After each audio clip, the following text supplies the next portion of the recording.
Hey everyone, coming to you on a kind of a snowy Wednesday afternoon, speaking to you live from the sanctuary of the Old Parish Church. And I wanted to address a question that's come up from several quarters since I began this little adventure on the YouTube platform. And by the way, before I get started here, I want to show that I'm rocking my Weston Marketplace product placement. So tip of the hat to those folks down there. The question, kind of fundamentally is why YouTube? Why make videos? What do I, as a minister and a creative person and a creator, hope to get out of this medium? And I think really there are a couple of things. First of all, it challenges me. I love a challenge. I love challenging myself. I love holding high standards for myself that I can then try to achieve. I love being in a process which really calls on the best of me. As a person who has been writing for 35, 40 years, first in pen and paper, the old-fashioned way, then in a typewriter, then in a computer, who's been really tethered to the words on a page, this is a new language. I'm learning a new set of words and concepts to share my concerns and my sense of the world with you through this medium. Not only is it about posting on this platform and learning how to do that and figuring out all the technical aspects that a lot of other people figured out a long time ago, but it's really about thinking about how the image and the word and the background and the lighting and all of this really helps form the narrative that I want to tell. So that's incredibly challenging to me, and it makes me think in creative ways that I haven't been thinking for a while. Secondly, as a person whose connection to divinity has been in very large measure through story over the year. I mean, I'm a story theologian, and when I was studying for the ministry, I connected to narrative theology, to the way in which human narrative, tells a story about not only our relationship to self, which is incredibly important in terms of community, but tells a story about our relationship to God. So it's through that sense of narrative, that sense of story, that I really come to this process.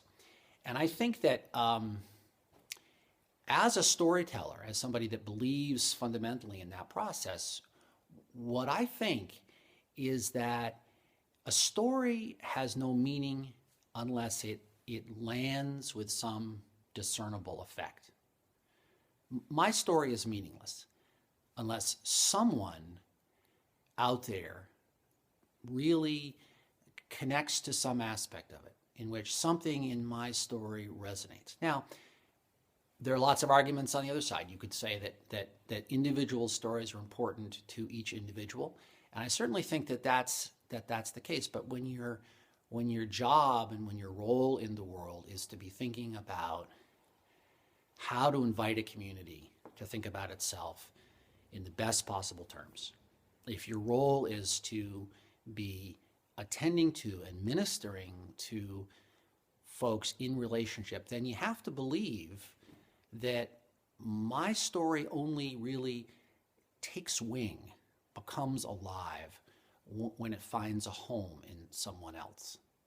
So I love the moment when the idea for the illustration of an idea in story comes to me.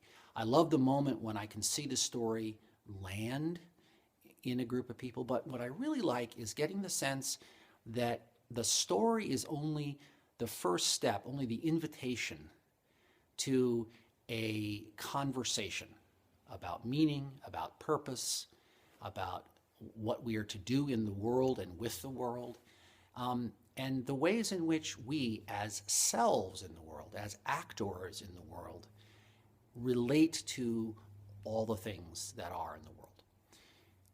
So I love that sense in story that my story is but an invitation. And I love the fact that in this medium, there is a limitless quality to that. This medium is not limited to the page. It's not limited to how one understands a written concept.